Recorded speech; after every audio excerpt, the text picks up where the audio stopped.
Since 1973, Israel has cost the United States about $1.6 trillion. If divided by today's population, that's more than $5,700 per person. So a lot of people try to say that they don't really care about Israel, and it's only $3 billion a year. Well, guess what? Do you think they're being honest with you how much money it is a year? Do you imagine that? Yeah, so they're not. They're not being honest with you. So don't tell me you don't have a dog in the fight, says Speak with Dede. Speak with Dede says, don't tell me you don't have a dog in this Israel fight. We have 45 million dogs per day in this fight, daily. $45 million a day has gone to Israel, I'm going to say for the last 60 years. But let's watch this video. Watch. In just 2 years, the U.S. has spent more than $33 billion tied to Israel in the Gaza war. That's $45 million every single day. Wow. That's more than $3 billion. That they tell me it was only $3 billion. That's what Ben Shapiro will tell you. Yeah, and when I figure in the Iraq war, which was not for oil, remember dumb liberals said, no war for oil. Don't worry, liberals. It was war for Israel. It was war for Israel. So figure that in too. Okay. Split across Israel's 9.2 million people. That's $4.85 per person per day. $144 each month. For a family of 4, almost $600 a month. Most of it, $21.7 billion in direct military aid. Missiles, jets, tanks, Iron Dome. Another $10 to $12 billion for U.S. operations. Warships in the Red Sea, drone strikes in Yemen, expanded bases. Much of it was even fast-tracked through emergency powers. Billions moved without the usual long congressional process. Meanwhile, Americans juggle grocery bills, medical debt, and student loans, while Washington ships billions overseas for war. 2 years, $33 billion, $45 million every single day, not for struggling families at home, but to fuel a war thousands of miles away. Your money, their war. What do you think? Should this be America's priority? I'm going to guess most Americans would say no, it shouldn't be it. That's what they thought they were voting for when they voted for Donald Trump. They were voting for America first. But of course, right now we're screwing our own cattle farmers at the behest of billionaires in Argentina. And people are literally in food lines because of the government shutdown. People can't get their food stamps. The poorest people in America, 99 million Americans are low income. And instead of taking that $33 billion and spending it on our own people at home, we're giving it to Israel. And why don't they just give them America? Oh, wait, they already did. I mean, yeah, they got, again, Jews don't run the media. One, Larry Ellison, Jew right. runs it. So Grok said, so we asked Grok, how much has the United States spent on Ukraine and Gaza? The United States has provided extensive support to Ukraine since Russia's full-scale, that's what it says, in February invasion, encompassing military aid, economic assistance, humanitarian relief, and operations to bolster U.S. and NATO security in Europe. So we're giving money, we're paying for people in Ukraine, we're paying their health care, and we're paying their Social Security, and we're paying their teachers, and then we give $33 billion to Israel for the same shit. We're cutting SNAP. As we cut health care back at home, we cut Medicaid, we cut Medicare, and we cut food stamps back here at home. Just so you know. Keep being loyal. As of the mid-2025, the total U.S. allocations exceed $180 billion. $180 billion. And you know the average Ukrainian citizen is not even remotely getting the same amount of that money as Israelis are, okay? They don't have enough money to get the hell out of there even. No, that's just Zelensky's cocaine bill. Is Gavin Newsom in charge of the relief money as well? Or is it just Karen Bass? That's my question. Total spending since October 2023 has reached $31 to $34 billion on the Gaza war for Israel. Okay.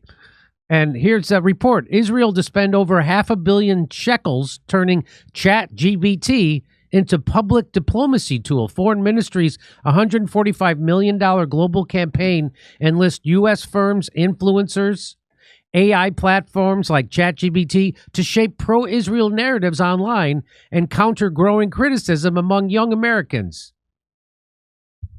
Whoa. And Brian Tashman says America sends billions of taxpayer dollars to Israel so they can in turn spend millions telling Americans to send Israel even more money. And yep. And that's the best part. We're paying for it. Yay! That's the best part. Wow. Here is Gen X girl says Israel lobby siphons U.S. taxpayer money to send to Israel. How much? $3 trillion. 8.3% of our national debt. Additionally, $2.3 billion in state employee pension funds have been used to buy high-risk Israel bonds. Israel anti-boycott laws keep us subservient. So so we're forcing states and counties are using your pension funds to buy junk bonds, Israel's junk bonds, because their economy is so bad that Moody's is going to drop their bond rating to junk.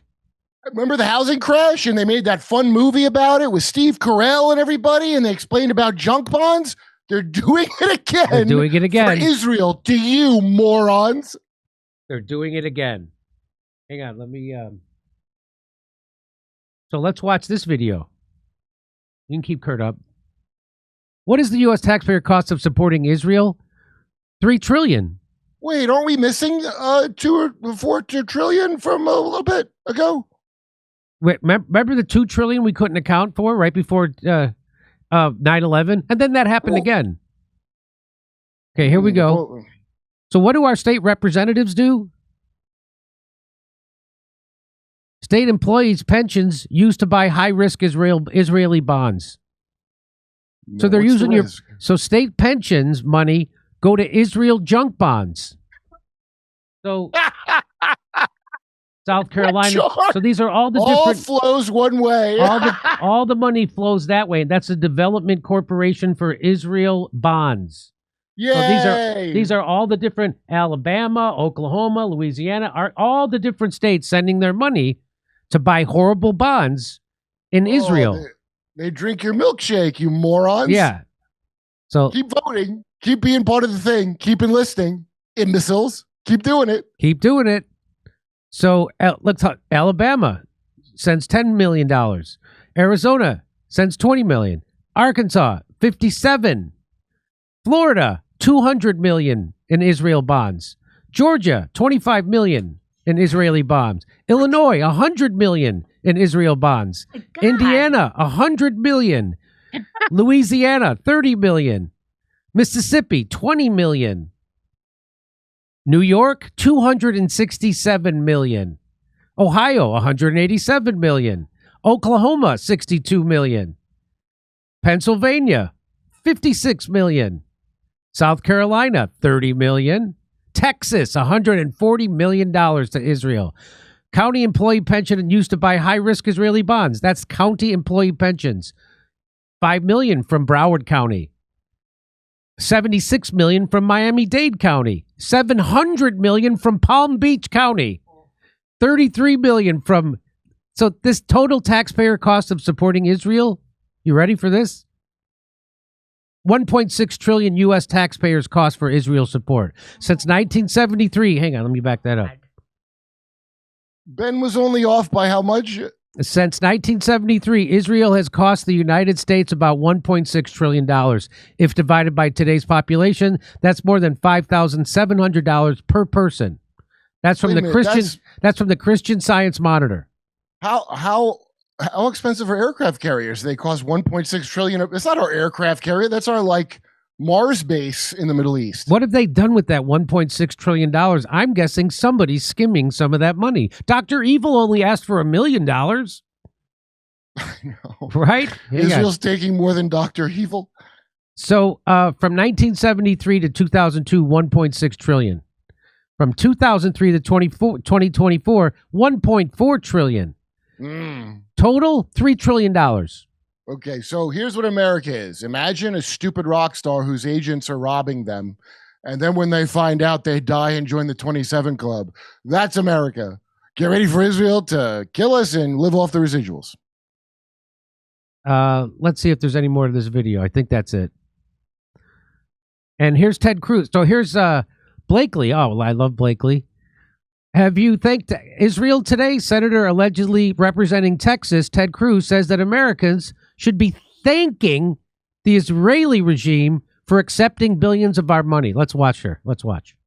Made America safer, and the United States of America should say to that little nation, thank you. So that was Ted Cruz. Now, he's allegedly the senator from Texas in the United States. But this is a real quote from him when he was being interviewed by Tucker Carlson, where he admitted, literally, that he went to the Senate for Israel. And that embarrassing, humiliating performance where he is demanding that Americans thank the Israeli regime for the privilege of giving them $32 billion since October 7th and a standing $3 billion a year of our taxpayer money. This is a common thing that you hear from our so-called lawmakers where they demand that we all be constantly thankful to the Israeli regime that does nothing but make everybody in the world, and especially in the Middle East, despise us. By the way, the government has been shut down for 21 days, and he's done nothing for any of his constituents. And in fact, a lot of people in his own state have been going to food banks because they're not getting paid. Remember that the government shutdown only affects your pay if you're an American worker. It doesn't stop the money we give to Israel. But instead of focusing on that, he's at the Kufi event, which is Christians United for Israel, demanding that the American taxpayer, who doesn't have any money ourselves, because people like him ensure that all of our taxpayer money goes to the 1%, corporations, and for government,